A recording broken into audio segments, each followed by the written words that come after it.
நண்பர்களே, உங்களை எல்லாம் சந்திப்பதில் மிக்க மகிழ்ச்சி அடைகிறேன். ஃப்ரெண்ட்ஸ், பிஃபோர் தட் நீயாக இரு. That is unique personality.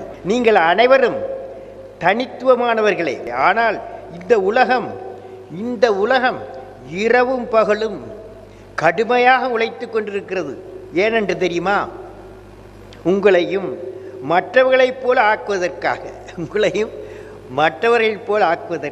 அந்த மாய வலையில் நான் விழமாட்டேன், நான் நானாக இருப்பேன் என்பதை நிரூபிப்பேன் என்று நீங்கள் நினைத்த அடுத்த வினாடி வரலாற்றில் உங்கள் பக்கம் எழுதப்பட நீங்கள் விதைவிதித்து விட்டீர்கள் என்று அர்த்தம்.